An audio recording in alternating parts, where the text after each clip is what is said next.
శ్రీకారం చుట్టిన విషయం మీ అందరికీ తెలుసు.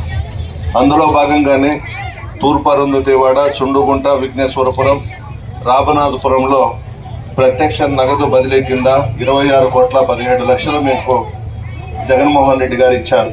పరోక్ష ప్రయోజనాలు అంటే పెన్షన్స్ కానివ్వండి, ఇతరత్ర కార్యక్రమాలు 13,84,00,000 ఇచ్చారు. ఈ కోవూరు సచివాలయంలో ఈ 5 సంవత్సరాలలో 40 కోట్లు ముఖ్యమంత్రి గారు శ్రీ వైఎస్ జగన్మోహన్ రెడ్డి గారు ఇచ్చారు. చంద్రబాబుకు జగన్మోహన్ రెడ్డి గారికి తేడా ఏంటంటే, జగన్మోహన్ రెడ్డి గారు చెప్పినవన్నీ కూడా చేస్తారు, చంద్రబాబు పచ్చి మోసగాడు.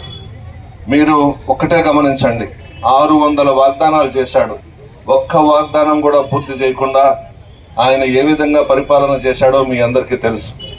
రైతులకి రుణమాఫీ చేస్తానన్నాడు, అదేవిధంగా బంగారు రుణాలన్నీ కూడా మాఫీ చేసి మీ ఇంటికి బంగారం పంపిస్తానని చెప్పాడు. డ్వాక్రా రుణాల మాఫీ అన్నాడు, ఆడపిల్లలు పుడితే మహాలక్ష్మి పేరుతో మోసం చేశాడు. నిరుద్యోగ వృత్తి 2,000 అన్నాడు, అది కూడా ఇవ్వలేదు. ఒక్కటి కూడా చేయడతను. ఇప్పుడు జగన్మోహన్ రెడ్డి గారు మీరు అడక్కపోయినా దాదాపు మన నియోజకవర్గంలో 1000 కోట్లకు పైగా సంక్షేమ పథకాలు ఇచ్చారు. ప్రతి పేద కుటుంబం జగన్మోహన్ రెడ్డి గారి వల్ల లబ్ధి పొందింది. ఎలక్షన్స్ వచ్చాయి, ఈ ఎలక్షన్స్లో ఎప్పుడూ కనబడని వాళ్ళు తెలుగుదేశం, బీజేపీ, కాంగ్రెస్, జనసేన. ఇప్పుడు ఓట్లు కావాలి కాబట్టి ప్రజల దగ్గరకు వస్తున్నారు. ఎప్పుడు కూడా ఈ 5 సంవత్సరాల్లో ప్రజల దగ్గరకు రాలేదు. ఈరోజు ఒక్కసారి ఆలోచించుకోండి, ఈ 5 సంవత్సరాల్లో ఎవరు మనకు సహాయం చేశారు, ఎవరు అండగా ఉన్నారు? మీరెవరైతే జగన్మోహన్ రెడ్డి గారిని ఫలానా పథకం పెట్టండి, మాకు మా అకౌంట్స్లో జమ చేయమని మాత్రం మీరు చెప్పలేదు. అమ్మఒడి ఇచ్చారు, చేయూత ఇచ్చారు, ఆసరా ఇచ్చారు, రైతు భరోసా కేంద్రాలు పెట్టారు, నాడు నేడు కింద ప్రభుత్వ పాఠశాలలన్నీ కూడా రూపురేఖలు మార్చారు. అన్ని సంక్షేమ పథకాలకు శ్రీకారం చుట్టిన వ్యక్తి జగన్మోహన్ రెడ్డి గారు. నా విషయంకి వస్తే నిత్యం మీ మధ్య ఉంటాను. ఎస్సీసు, ఎస్టీసు, బీసీసు, ముస్లిం మైనారిటీలు అందరం కలిసిమెలిసి ఈ నియోజకవర్గంలో మనం ముందుకెళ్తా ఉన్నాం. మీ అందరి ఆశీర్వాదం నాకు ఉండాలి. ఈరోజు ఒక పెద్ద కోటీశ్వరుని తీసుకొచ్చి తెలుగుదేశం పార్టీ తరఫున ప్రభాకర్ రెడ్డి గారి శ్రీమతిని ప్రశాంత్ రెడ్డిని తీసుకొచ్చి పెట్టారు.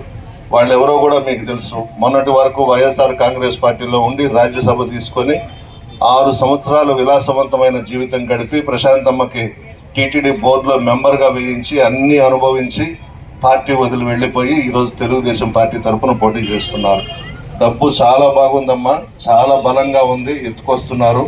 ఓటుకి 5,000 ఇస్తారంట, బంగారంగా తీసుకోండి, తీసుకొని ఫ్యాన్ గుర్తుకు ఓటేయండి, ఏం పర్వాలేదు. చాలా బాగుంది డబ్బు. జగన్మోహన్ రెడ్డి గారిని అడ్డం పెట్టుకొని డబ్బు సంపాదించారు. అందువల్ల మనమేమి దాన్ని తీసుకోకుండా ఉండాల్సిన అవసరం లేదు. బంగారంగా తీసుకోండి. మీ గుండెల్లో జగన్మోహన్ రెడ్డి గారు ఉన్నారు, మీ మనసుల్లో ఫ్యాన్ గుర్తుంది.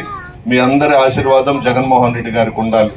ఏదైనా పొరపాటుగా మరలా చంద్రబాబుని కానీ ఆ కుర్చీలో కూర్చొని పెడితే సంక్షేమ పథకాలు ఆగిపోతాయి, వాలంటీర్స్ వ్యవస్థను తీసేస్తారు, సచివాలయ వ్యవస్థను తీసేస్తారు, అన్ని తీసేసి కోటీశ్వరులను దగ్గర పెట్టుకుంటాడు. ఇది ఒక్కటే ఆలోచించండి. నేను ఎమ్మెల్యేగా పోటీ చేస్తున్నాను, విజయసాయి రెడ్డి గారు ఎంపీగా పోటీ చేస్తున్నారు.